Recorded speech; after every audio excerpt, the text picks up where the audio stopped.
नमस्कार, मैं हूं अंकुर। आप देख रहे हैं सत्य हिंदी। एक नजर अब तक की सुर्खियों पर। बिहार विधानसभा चुनाव के पहले चरण के मतदान के बाद एनडीए में बड़ा राजनीतिक मोड़ आया। रक्षा मंत्री और वरिष्ठ बीजेपी नेता राजनाथ सिंह ने अब नीतीश कुमार को एनडीए का मुख्यमंत्री चेहरा घोषित किया। राजनाथ सिंह ने कहा कि चुनाव के बाद नीतीश कुमार ही बिहार के मुख्यमंत्री होंगे। बीजेपी के सूत्रों का कहना है कि पार्टी को कार्यकर्ताओं से फीडबैक मिला था कि सीएम फेस घोषित न करने से वोटर्स में भ्रम की स्थिति बन गई थी, खासकर उन लोगों में जो नीतीश कुमार की समाज कल्याण योजनाओं के समर्थक हैं। इस बीच पहले चरण के मतदान के बाद नीतीश कुमार ने राज्य प्रशासन के कुछ वरिष्ठ अधिकारियों के साथ बंद कमरे में बैठक की थी। इन अधिकारियों ने उन्हें जेडीयू और एनडीए उम्मीदवारों की चुनावी स्थिति की जानकारी दी।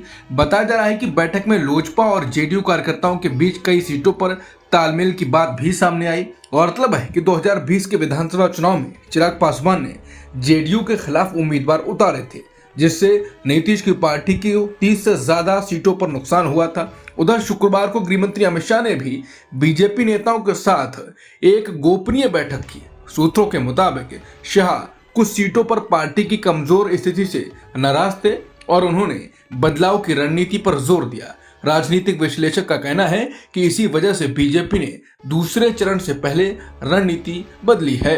बिहार विधानसभा चुनाव के दूसरे चरण की वोटिंग से ठीक पहले पटना की सड़कों पर एक नया नारा चर्चा में लाने की कोशिश की जा रही है। 25 से 30 फिर से नीतीश। राजधानी के कोतवाली इलाके में ये बड़ा होर्डिंग लगाया गया, जिसमें मुख्यमंत्री नीतीश कुमार की तस्वीर के साथ 2025 से 2030 तक फिर से सत्ता में वापसी का संदेश दिया गया है। बता दें, बिहार विधानसभा चुनाव के दूसरे चरण के लिए वोटिंग कल यानी 11 नवंबर को होने वाली है। जैसे जैसे मतदान की तारीख नजदीक आ रही है, पोस्टर वार और प्रचार अभियान और तेज होते जा रहे हैं। इससे पहले जेडीयू ने एक और पोस्टर निकाला था, जिसमें एनडीए सरकार की जगह नीतीश सरकार लिखा हुआ था। बिहार विधानसभा चुनाव के दूसरे चरण के लिए प्रचार रविवार को थम गया। इस चरण में 122 सीटों पर मतदान मंगलवार को होगा। सत्ताधारी एनडीए और विपक्षी महागठबंधन दोनों ने ही आखिरी वक्त तक वोटर्स को लुभाने के लिए पूरी ताकत झोंक दी। नेताओं ने अपने अपने मुख्य वादों और योजनाओं को लोगों तक पहुंचाने की कोशिश की। अब चुनावी मैदान में गेंद जनता के पाले में है, जो तय करेगी कि बिहार की सत्ता की कुर्सी किसके हिस्से में आएगी। आरजेडी ने एक वीडियो ट्वीट किया है, जिसमें अमित शाह भाषण दे रहे होते हैं और कहते हैं कि 160 से अधिक सीटों के साथ भारतीय जनता पार्टी की सरकार बनाएंगे। इसके साथ ही आरजेडी ने लिखा है कि अमित शाह ने मुख्यमंत्री नीतीश कुमार को किया गठबंधन से बाहर। आरजेडी प्रवक्ता प्रियंका भारती ने कहा है, बड़ी खबर, अमित शाह खुलकर नीतीश जी को नेता मानने से कर रहे हैं इनकार, मगर 142 सीटों पर ही भाजपा प्लस लड़ रही है। अमित शाह 160 सीट अकेले बीजेपी की बता रहे हैं, मतलब जेडीयू के विलय की घोषणा अमित शाह कर दिए हैं। राज्यसभा सांसद और पूर्व केंद्रीय मंत्री कपिल सिब्बल ने भारतीय रेलवे पर आरोप लगाए हैं। उन्होंने दावा किया कि बिहार चुनाव से पहले 3 नवंबर 2025 को हरियाणा से एक दिन में 4 स्पेशल ट्रेनें चलाई गईं। इन ट्रेनों से बिहार चुनाव में फर्जी वोट देने के लिए नकली वोटर भेजे गए। कपिल सिब्बल ने कहा कि बिहार विधानसभा चुनाव में पहले चरण के मतदान से पहले 3 नवंबर को एक ट्रेन सुबह 10 बजे करनाल से चली, पानीपत से होते हुए बरौनी पहुंची, जिसमें 1500 लोग सवार थे। उसी दिन सुबह 11 बजे एक और ट्रेन करनाल से पटना होते हुए भागलपुर के लिए रवाना हुई, जबकि तीसरी ट्रेन उसी दिन दोपहर 3 बजे गुरुग्राम से चली और पटना होते हुए भागलपुर पहुंची। इसके अलावा चौथी ट्रेन भी शाम 4 बजे गुरुग्राम से चली। इन सभी ट्रेनों के जरिए कुल 6000 लोग बिहार गए। इसलिए मैं रेल मंत्री से पूछना चाहता हूं कि क्या ये स्पेशल ट्रेनें 3 नवंबर को चली? अगर चली तो हरियाणा से क्यों चली? छठ में नहीं चली तो 3 नवंबर को क्यों चलाई गई? उन्होंने कहा कि अगर ये सब सही वोटर थे तो खुद कर खर्चे से बिहार जाते, लेकिन इन्हें भेजने के लिए स्पेशल ट्रेन क्यों चलाई गई? अगर 6000 लोग बिहार गए तो रास्ते में कहां उतरे और चढ़े? रेल मंत्री बताएं, इन यात्रियों की बुकिंग किसने की? इन लोगों के रुकने की व्यवस्था कहां की गई थी? कांग्रेस ने रविवार को साफ किया है कि शशि थरूर के बयानों पर पार्टी का कोई संबंध नहीं है। दरअसल शशि थरूर ने बीजेपी नेता और पूर्व उप प्रधानमंत्री लाल कृष्ण आडवाणी को उनके 98वें जन्मदिन पर बधाई दी थी, जिसके बाद विवाद खड़ा हो गया। थरूर ने पोस्ट में लिखा था, आडवाणी जी की विनम्रता, मर्यादा और सार्वजनिक सेवा के प्रति समर्पण ने आधुनिक भारत की दिशा तय करने में बड़ी भूमिका निभाई है। इस बयान पर आलोचना होने के बाद थरूर ने बचाव में कहा कि आडवाणी के लंबे राजनीतिक जीवन को सिर्फ एक घटना से आंकना अनुचित है। इसके जवाब में कांग्रेस प्रवक्ता खेड़ा ने कहा, डॉक्टर शशि थरूर हमेशा अपनी राय खुद रखते हैं। पार्टी उनके हालिया बयान से पूरी तरह असहमत है। खेड़ा ने यह भी कहा कि थरूर का कांग्रेस सांसद और कार्यसमिति सदस्य बने रहना पार्टी की लोकतांत्रिक सोच और उदार परंपरा को दिखाता है। बता दें कि लालकृष्ण आडवाणी को लोगों ने राम मंदिर आंदोलन और बाबरी मस्जिद विध्वंस से जोड़ते हुए थरूर के बयान की आलोचना की। कर्नाटक के मुख्यमंत्री सिद्धारमैया के एक बयान ने फिर से नेतृत्व परिवर्तन की अटकलों को हवा दे दी है।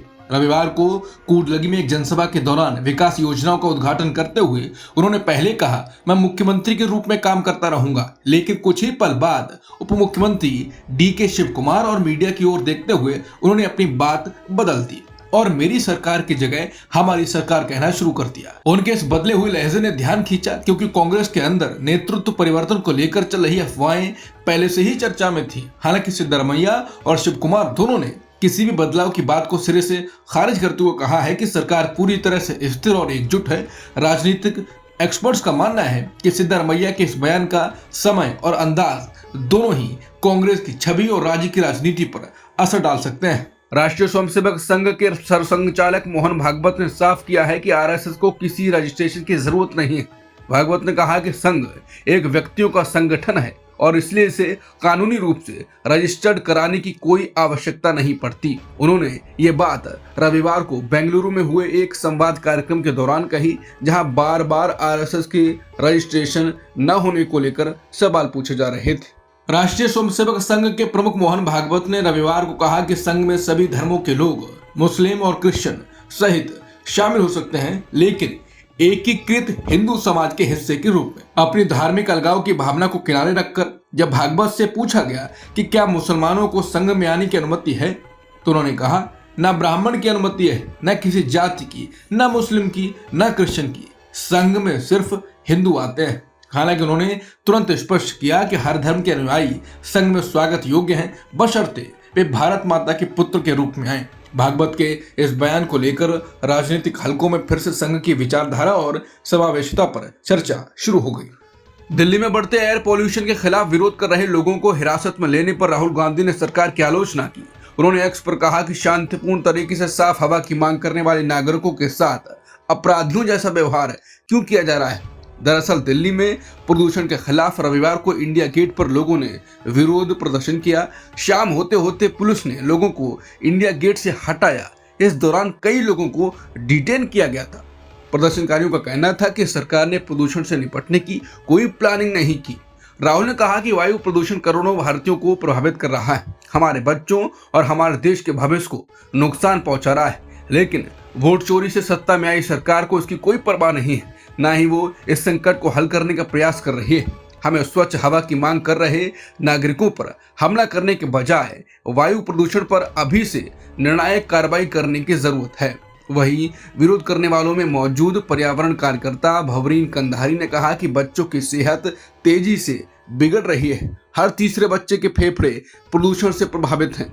एक और प्रदर्शनकारी अभिषेक ने कहा कि सरकारें एक दूसरे पर आरोप लगाने में लगी हैं, जबकि लोगों को स्वच्छ हवा का बुनियादी अधिकार भी नहीं मिल रहा है। सुप्रीम कोर्ट के जज जस्टिस संजय कुमार ने कहा कि राज्य को धार्मिक उत्पीड़न और धर्मनिरपेक्षता से जुड़े मामलों में पूरी पारदर्शिता और निष्पक्षता दिखानी चाहिए।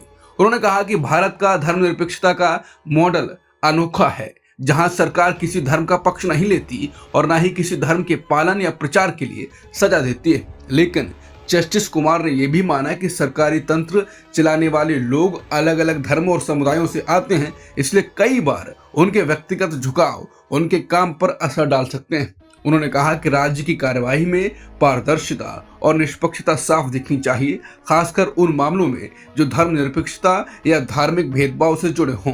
असम सरकार ने पश्चिम असम के गोलपाड़ा जिले में फिर से बेदखली अभियान शुरू किया है, जिसमें करीब 580 परिवार प्रभावित हुए हैं। जिला उपायुक्त प्रदीप तिमुंग ने बताया, यह कार्रवाई दहीकाटा रिजर्व फॉरेस्ट की 476 एकड़ जमीन से अतिक्रमण हटाने के लिए की जा रही है।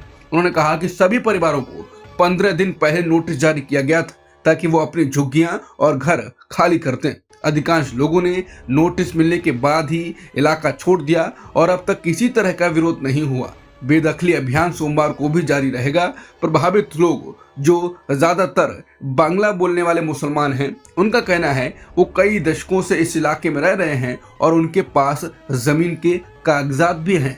अमेरिका में 40 दिन से चल रहा सरकारी शटडाउन अब खत्म होने की कगार पर है। रविवार को अमेरिकी सीनेटरों ने दोनों दलों के बीच समझौते पर सहमति बना ली है, जिसमें फेडरल फंडिंग फिर से शुरू की जाएगी। अमेरिकी मीडिया रिपोर्टों के मुताबिक CNN और फॉक्स न्यूज ने बताया है कि सांसदों ने जनवरी तक सरकार चलाने के लिए अस्थायी समझौता किया है। ये समझौता health care subsidy, food benefits और राष्ट्रपति डोनाल्ड ट्रंप द्वारा किए गए फेडरल कर्मचारियों की बर्खास्तगी को लेकर बने विवाद के बाद हुआ। व्हाइट हाउस लौटते समय ट्रंप ने कहा, लगता है शटडाउन खत्म होने के करीब है। अब तक की खबरों में इतना ही। बाकी खबरों के लिए बने रहिए सत्यहिंदी.com के साथ। Copyright disclaimer under Section 107 of the Copyright Act 1976. Allowance is made for fair use for purposes such as criticism, comment, news reporting, scholarship, and research. Fair use is a use permitted by copyright statute that might otherwise be infringing.